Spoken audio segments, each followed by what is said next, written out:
And a very warm welcome. You're joining us at Hydepark on Ada Derana 24. We thought about talking about capital markets, the way forward, Sri Lanka's economic performance and what it really means to be a major player in the international arena. Of course, to discuss all this and especially about the Colombo Stock Exchange and its continuous performance for 35 years. The Colombo Stock Exchange is celebrating its 35th anniversary on the 2nd of December 2020. And we thought about talking about its journey and how far we can go and what sort of an impact we can make globally. I've invited to our studios the chairman of the Colombo Stock Exchange, Mr. Dumith Fernando, who is also the chairman of Asia Securities Group.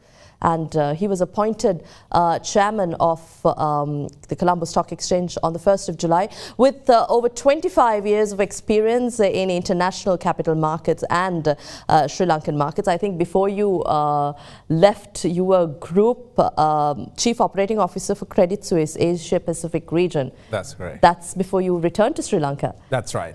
When was it that you returned to Sri Lanka? I returned in 2013, about 7 years ago. Right, but 2 decades with JP Morgan and Credit Suisse in New York and Hong Kong. Hong Kong. And in the last bit of which I managed to do quite a bit of work with Sri Lanka as a market. So it was a nice reintroduction back home. Right, but how has the shift been from international markets to working here in Sri Lanka? Yeah. The transformation would have been quite a change. Yes, it was. But you know, I have to say, in the Asia Pacific job that I had, we had many countries, starting from very large countries like Japan and Australia and China, to very small, you know, emerging market countries, including frontier markets like Pakistan, and to a lesser extent, some involvement in Sri Lanka as well. So I think it was interesting to see that whole gamut of, you know, economies, markets, countries, and learn a lot from that, and trying to see which of those things would fit a country like Sri Lanka and which don't, because that's, I think, very important, not to try to be someone who we are not. But it's been an interesting challenge, and you know, we're trying to make the most of it. You've been on the board of the CSE since 2017, if I'm not mistaken. That's right. And appointed, I said, as chairman in July. Yes. I haven't spoken to you since, I don't think so, but I remember talking to you at Hydepark about what we need to do. And this was during the COVID-19, the first wave, or the first time we had an experience of a countrywide lockdown. Yes. And market was shut, and we were all in unison talking about why the Colombo Stock Exchange couldn't continue to operate when globally we see digitalized platforms. But you and your team have made that happen. I remember seeing the press release and being quite elated about it. But what has the performance been amid this second wave or the pandemic ongoing in Sri Lanka? Yeah. I think it's been a really challenging year, to say the least. When we last met, I think we were struggling through how we can reopen the market. Right. And at that stage, the Colombo Stock Exchange, working with the regulator, the Securities and Exchange Commission, had been working hard to see how we can get the market reopened, because, you know, unlike many other countries, we were under a strict curfew, and therefore we were trying to restrict movements of people. And it was quite difficult for us to ensure the operation and settlement of trades at the time, given the infrastructure we had at the moment, at that time. So soon after the lockdowns ended, the Securities and Exchange Commission took the initiative to address this issue, and we created a joint committee on digitalization of the Colombo Stock Exchange. So several commission members from the SEC and several board members from the CSE, along with, obviously, the staff of both institutions, put in an incredible amount of effort, I must say, to get ourselves to a point where we have digitalized. And this has meant two things. One is by ensuring the settlement process for trades is automated. We have the stock exchange, the broker community, as well as our customers now being able to operate during a lockdown, because they've got most of their settlement capabilities online, and so we don't have to do that physically. I have to say, during the last couple of weeks when we had isolation of the Colombo Fort area where the World Trade Center is, which is where the CSE is housed, we had days when we operated the exchange without anyone apart from the security guards in the office. So I think that is a fantastic achievement. Which is a great achievement, of course. Yes, and I give full credit, obviously, to the joint CSE and SEC committees that worked on it, but also to our staff, including our IT staff and our operational staff at the Colombo Stock Exchange. I think there's nothing more we can celebrate for our 35th anniversary than that achievement, which has been a groundbreaking transformation. But 35 years, do you think we've done enough? I think we had a great start as a stock exchange back in the late 80s and early 90s. In the context of a war-torn environment for most of our 35 years, I think it's been difficult to move beyond some of the initial stages we went to, if you think about how deep the market is today. Having said that, I think we have now got ourselves to a position where we are very, very proactively, working to take this CSE into the next 35 years in a much more comprehensive manner. And we are very blessed to have a regulator and a government that is very supportive of developing capital markets. As you know, for the first time, we have the capital markets portfolio under State Minister, the Honorable Niwad Cabral, who has been very supportive from the get-go here. And so we think that we will do a lot more from now on. But going back to the early start of the exchange started in this format. The CSE was launched in 1985. In 1991, we were one of the very few electronic clearing houses when we created the central depository system. Then in 97, we went on to move all trading to a screen with our automated trading system. And in 98, we introduced debt trading on the market.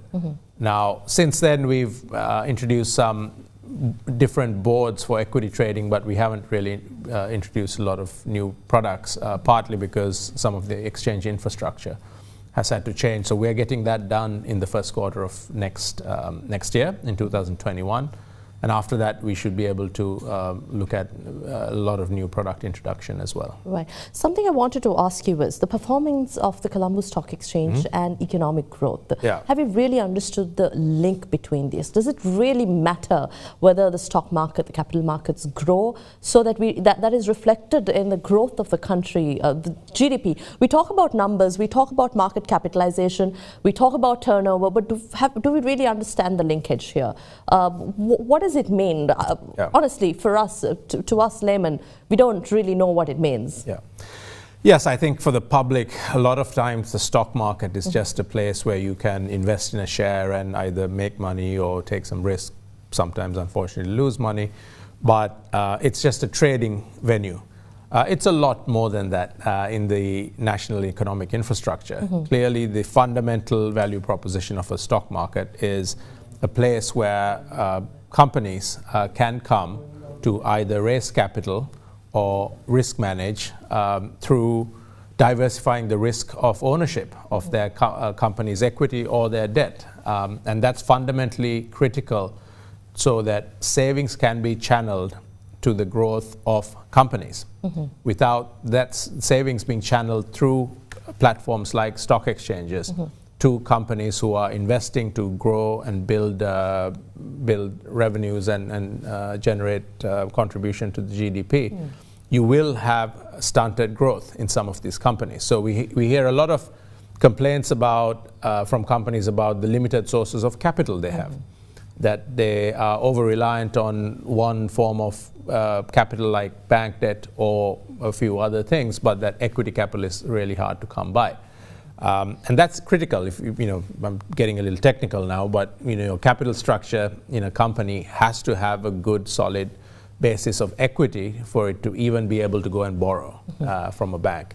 So what we provide is essentially a platform as an intermediary of capital from savings to investments that will go into value-generating companies that will then obviously create a contribution to the GDP of the economy. So that's how we see its role, our role in the economy. One may wonder sometimes due to lack of knowledge, awareness, whether this is more like a betting center, whether this is more to do with, you know, daily gains and returns and losses, or I mean, I suppose there is not lack of awareness, but that interest in the capital market. But do you see this growing? I would address that in two ways. In any market, however developed it is, whether it's a market like the Sri Lankan Stock Exchange or the largest markets even in the US or China or Japan, there's always, you know, elements of speculation in the trading, and that's not a bad thing. It actually creates a bid and an offer for every security, which is how markets work and markets exist. But I think you're right. The primary goal of a market is not that, although a lot of people may know the market for that. So in the interest of developing a much more robust knowledge of this market, we are actually making it a priority to now spend energy and effort and investment in financial literacy. Because the issue you raise is an important one for both us and our regulator, the SEC. We've got a joint committee now working on increasing the public's awareness and better financial literacy, because those types of things will help people understand the actual value of a stock exchange and that it goes beyond just a place to, you know, take bets. Something I wanted to touch on, because I know we've just got 45 minutes, but thought of broad-basing this discussion. Fitch Ratings downgraded Sri Lanka's long-term foreign currency issuer default rating last night, saying increasingly challenging external debt repayment position over the medium term is what this downgrade reflects. But as we speak of this, we spoke about the budget for 2021. We spoke about taxes. The government showed that they wanted to maintain a consistent tax policy there, again in terms of talking about revenue. But we see that we are in a debt trap, and we see that the economic growth has not recovered for quite some time. Yes, Sri Lanka faced a lot of challenges from Easter tax to 2020. COVID-19 has brought on several severe challenges, not just to Sri Lanka. But what is your view, I'd like to know personally, because of your experience in international markets, of Fitch's continued reaction to what happens in Sri Lanka and how they focus their rating cut? Yes, obviously the rating cut is unfortunate because these rating cuts grab headlines, and I think the Ministry of Finance has expressed its own opinion and dissent with this opinion overnight as well. Now, clearly you raised the right issue. We have a large amount of debt that has to be repaid, but we also have to address the matter of growth. You know, the last 5 years, starting from 2015 down to 2020, is the first period and the only period in the last 50 years where every single year GDP growth has shrunk. So let me explain that again. It's the first 5-year trend of a shrinkage of GDP growth. In the history of... In the last 50 years. I've looked at the data for the last 50 years. So, so there's a big challenge here, which this doesn't, sorry to interrupt, this doesn't really mean negative growth, but growth has shrunk in the sense from 5.5 to 4.5, and this has been a continued trend, which you see as an alarming trend. Well, there are, as you pointed out, there are many reasons, right? I mean, there was the Easter attacks, there's COVID this year, we had droughts a few years ago. But the point I was trying to make, rather than actually understand whether, you know, go into commentary about why that happened, is the point that we are here now after a 5-year trend like that. And I think we have to take counter-cyclical measures in terms of policy. And I believe when we started increasing taxes and through some of the restrictions that were brought on in the last few years, at times when there were other challenges to the economy, I think it perhaps in hindsight made things worse. So now I think that not increasing taxes on both corporates and on consumers and individuals was the right approach for a year like the COVID year, which has been a phenomenally disruptive year economically. But that also means, some of the concerns that people like Fitch have need to be addressed going into next year. And the government, I believe, is looking at widening the tax base and looking at broadening the revenues through that rather than through increasing rates. Having said that, I believe we also need to probably look at what other ways in which the government can look at revenue generation. For example, looking at reforms in the state enterprise sector and how some of that can be. I think that's something quite interesting. Yeah. We did speak about this even before you were chairman of Colombo Stock Exchange.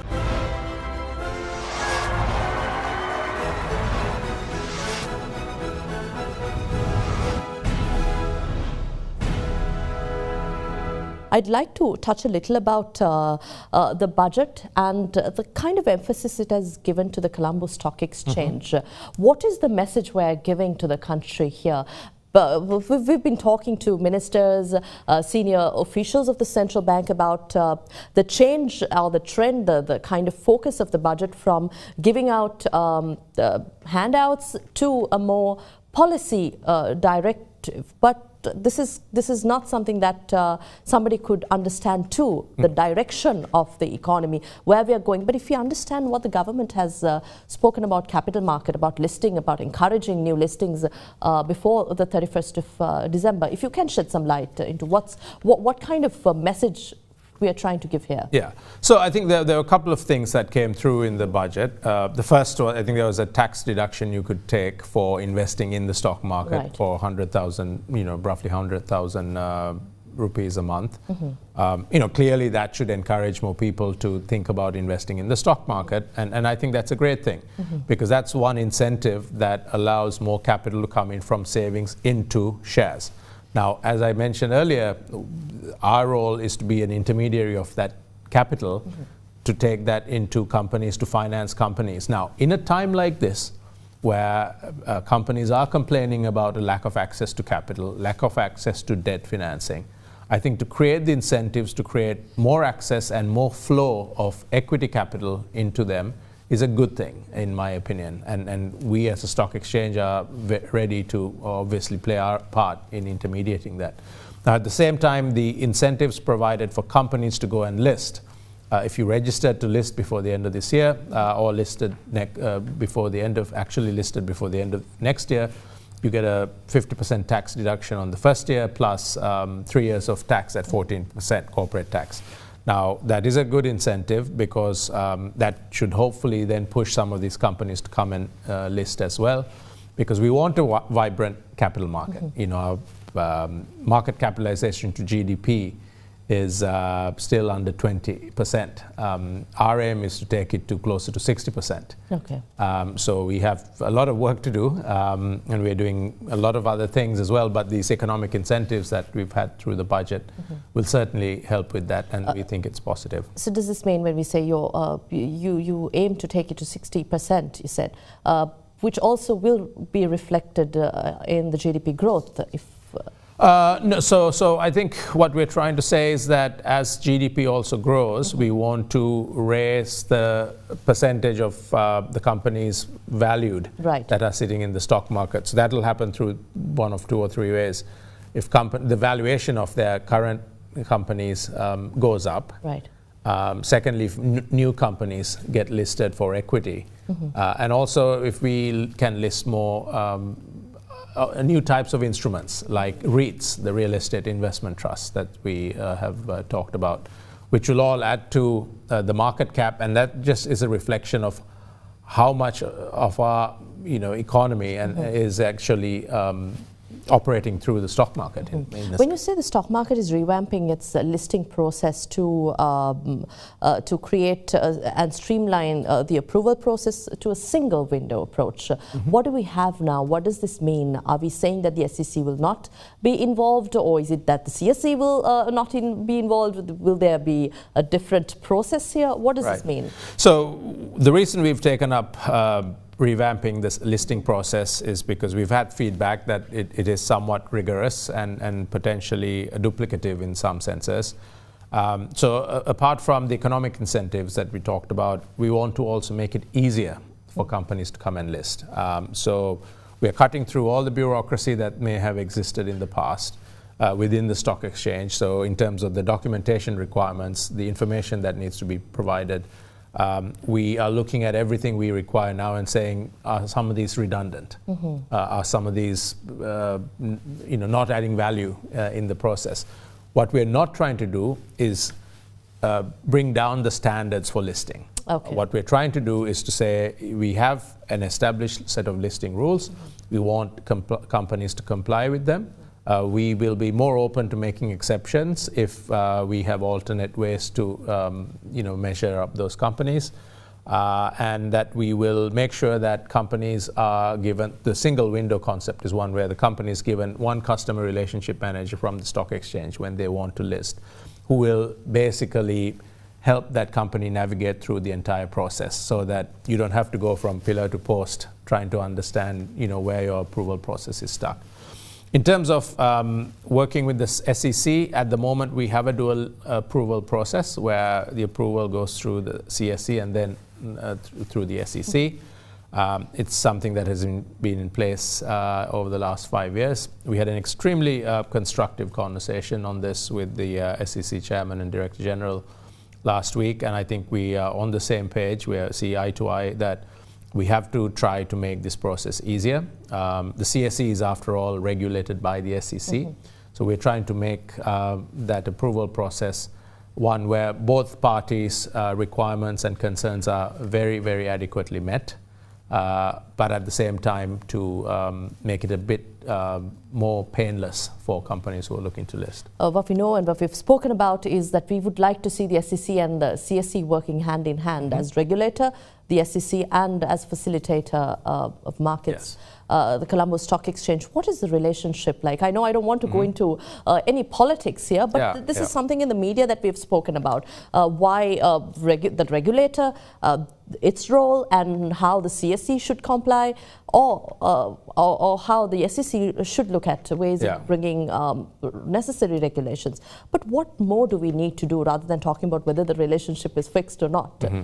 Where do we go from here? Yeah, so look, I mean, I think conceptually there are 2 or 3 things that are important in this process. The first, firstly, we look at regulation, and we also have a regulatory role as the CSE, which comes under the SEC. So we're both playing a slight regulatory role in some senses. But what we're trying to work towards is that regulation, first and foremost, is built around enabling the objectives that we have, but enabling them in a regulated, ethical, and consistent manner, so that we can build as much trust in this market as we can, so that investors and all other stakeholders trust this market as a place where, because of good regulation, they can, safely invest and participate in it. Now, an important point here, which is something the SEC Chairman and I once again agree on, is that good regulation doesn't mean more regulations. It just means better regulation. You can have a set of rules, and if you're not, actually enforcing those, that's not good regulation. You can have 100 rules, and if it's not actually enforced, it's pointless. Whereas if you have 10 good rules and enforce them properly, I think it's a better regulated market. So we're trying to simplify it, better regulate it, and be enablers to growth of the capital market rather than try to stunt it. So I think that's the approach we're taking, and I think the SEC, particularly, the philosophy of the SEC chairman, current chairman, Mr. Viraj Dayaratne, is that there's no point as a regulator trying to catch people after they've done wrong. So he's very proactive in trying to do what's preventative. In fact, last week we had a meeting with all the stockbrokers as well as the stock exchange to make that point, to make sure that everyone understands the rules and operates within that. So prevention is always better than cure, obviously. Right.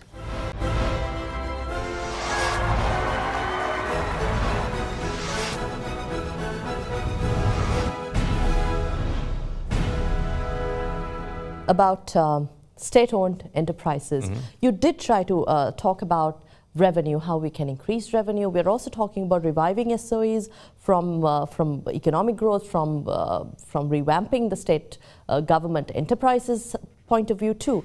But from the capital markets, again, bringing SOEs to the capital market, what does it mean here? Does it mean we will see growth, we will see more engagement? And secondly, what does this do to state enterprises if you list them on the Colombo Stock Exchange? This is something we spoke about again in our previous discussion, but we did not have much time to talk about that. So I'd like to dedicate some time talking about state-owned enterprises, what this means, whether it means privatization. If not privatization, how do we go about this? Yes. That's a very good question, Indeewari, because it's a topic that brings about much confusion.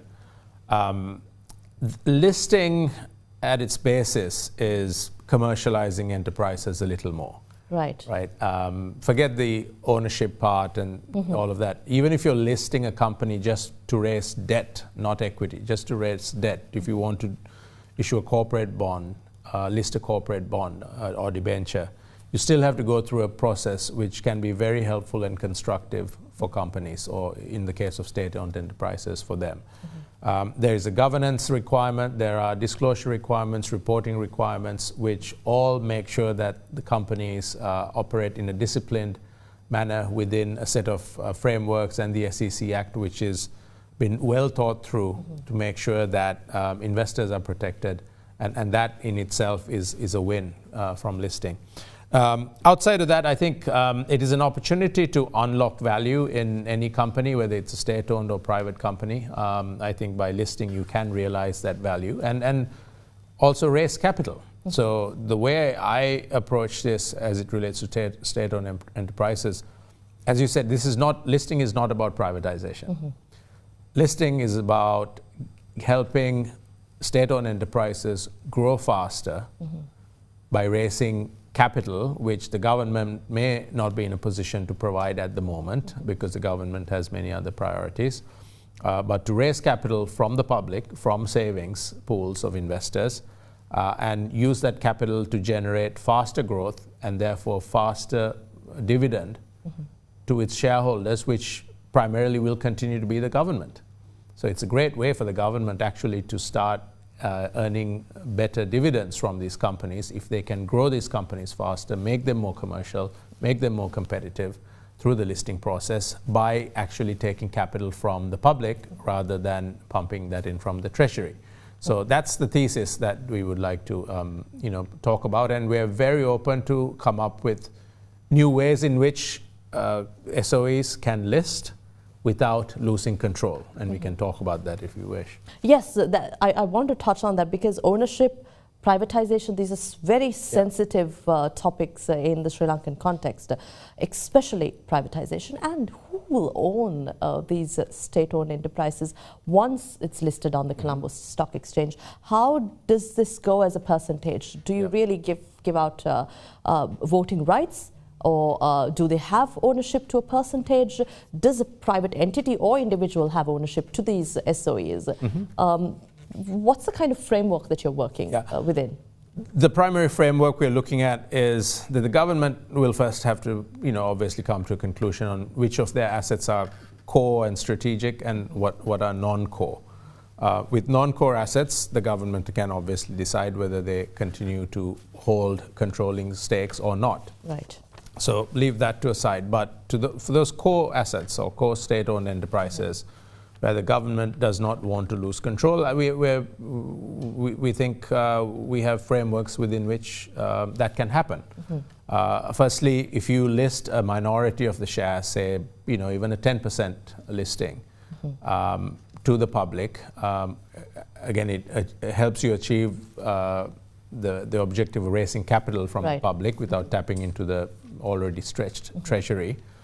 And you don't really give up control. I mean, of course, there will be some transparency and governance requirements, but the government can still very much own, 80 or 90%. So, clearly there is no loss of control. So the government won't per se be giving out or handing over ownership even Absolutely not. Absolutely not. I mean, take the largest banks in China, the state-owned enterprises, some of the largest banks in the world are Chinese state-controlled banks. Now, I was involved in my previous, jobs in some of those listing processes. They're listed. They got huge demand from international investors for their shares, but the government still has very much got the control over the boards and the decision making on some of these companies. And it runs well, and they've been extremely profitable. They've generated huge dividends for the state, and it has also generated good returns for employees who, through listing of state-owned enterprises, can generate some incentives through employee share ownership schemes, etc. Also, has there been any sort of discussion, or is there a positive response from the government to this? We have not yet had that discussion. We wanted to see and understand the government's strategy on this after the budget, and also we were not about to, presume that we can dictate to anyone what needs to be done. Maybe create some awareness, yes, knowledge sharing. So what we have been working, though, in the meantime, is try to put in structures that could be friendly to the government's needs. And also allow these state-owned enterprises to list without loss of control. So, for instance, we are looking at the ability to be flexible with our rules around the limits on non-voting share issuance. So that government enterprise could potentially be listed and issue non-voting shares if there's demand for that, in which case... Sorry to interrupt, but does this mean we will be seeing a set of regulations or a framework or some sort of directive coming in which may set the tone and the framework for SOEs to be listed, so that the government knows exactly how they can, all these enterprises and institutions know how to work with the I can with much confidence say this: the board of the stock exchange and I are very much supportive of developing or coming up with new regulations or listing rules or frameworks that would accommodate the needs of the state if the state does want to tap into the stock exchange as a form of capital raising.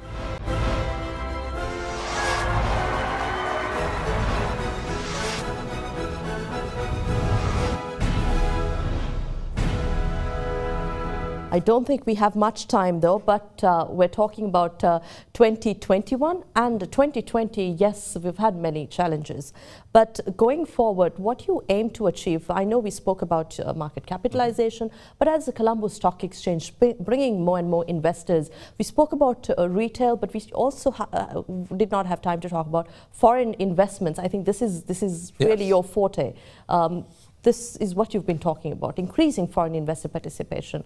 With the current challenges and with the opportunities ahead, how do we... I will say, I think, the business I've been personally involved in with my company has actually worked with a majority domestic investors, although we've also worked with foreign investors. So, and in this particular, 6-month period since the lockdown ended, we've actually we've seen markets that have been pretty much driven by the local investors.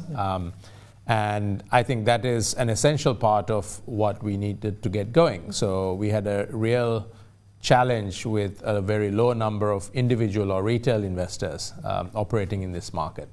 And one of the biggest impediments to that, to retail investors being active in the market, was the very high interest rates. With high interest rates, I think a lot of individuals are very comfortable putting their money into a deposit and getting a double-digit return rather than taking any risk in a stock market. But as interest rates have come down about 400 basis points since the reopening of the market, what you've seen is a lot of retail money, which is now maybe getting low single-digit returns in a deposit, moving that into the equity market, where dividend yields are about 3%. So you don't need much of a price appreciation to beat your alternative of a deposit. So this return. rate cut is favorable to the It has been absolutely favorable. Yeah, it has been favorable in three ways, I think. First, as I explained, I think the alternative investments are now generating less. So equities seem to make sense. Secondly, for listed companies who have debt on their balance sheet, their cost of finance has dropped considerably. So as that happens, their earnings go up, and therefore, when earnings go up, share prices go up. So I think, that's one of the reasons local investors have been keen to be in the stock market.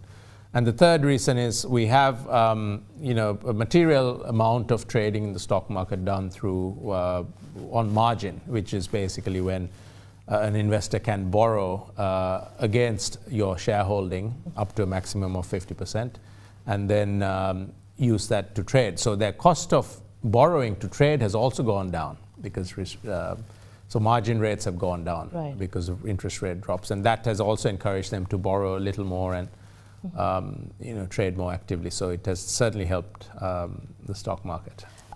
Going forward, I know again, about foreign investor participation and taking Sri Lankan companies global, that is something we speak in the country. But how can the capital market, how can the stock market play a massive role here? Because overseas, this is what we see.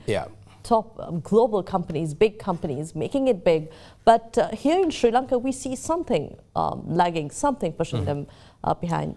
That, and I don't want to be asking you too many questions, but what do you expect in terms of government support going forward? I know you're appreciative of what has happened with the budget, but yes, 2021. No, I think this issue of Sri Lankan companies going global is a very important matter for the country, obviously, and then we look at our role and say, how do we facilitate that? So we started talking to a lot of companies, particularly exporters, international companies, and we asked them, what are your biggest issues when you try to go international? And they said it's financing. It's getting foreign currency financing. And for a lot of them, raising money in rupees on the stock exchange doesn't make a lot of sense if they need to then invest that overseas, because the capital controls that are in existence will make it a bit more challenging. So they have been looking at listing in overseas markets or doing, listing private equity in overseas markets to expand their company. So, I think the obvious solution is for us to allow them on our market to raise foreign currency. So we have actually passed a set of rules internally, and we've identified that there are some exchange control regulations that we have to work with. And we've engaged the central bank and the foreign currency department there. And they have done a tremendous amount of work. They've been extremely supportive in trying to facilitate this. I think people all the way up to the governor of the central bank have been paying attention to this matter. We're in the last stages of potentially getting that through. So that's one tangible way we can help as the stock exchange, and we can be relevant and helpful to these companies. So rather than coming to the Colombo Stock Exchange with the option of only raising rupee financing, they could potentially list on a multi-currency board, which we have that board already, but it's only open for foreign companies at the moment. So we're basically trying to allow Sri Lankan companies to list on that, and then hopefully use that capital to go global. So I think we will hear a lot of good news in the future. Did we touch on the government support that you're looking at? Yeah, so I think generally, in that example, as I said, we were looking for central bank support to be flexible with some of the regulations. So that's just one example. So as and when needed, we will engage. And as I said, I think so far our experience has been that especially new listings in any form that it takes is a big priority for the State Minister of Capital Markets, Minister Cabral, and he has lent his support wherever we have needed it. And we will obviously continue to work very closely with him on pushing that forward. Thank you very much for your time here at Hyde Park. I think we had a very informative discussion, 45 minutes of questions and answers. So thank you very much for your time here. Yes, thank you for having me back again. We had with us Chairman of the Colombo Stock Exchange and Chairman of Asia's Securities Group, Mr. Dumith Fernando, joining us at Hydepark. Of course, he brings to Sri Lanka a wealth of knowledge, 2 decades of international investment banking experience with JP Morgan and Credit Suisse. So thank you for joining us here at Hydepark on Ada Derana 24.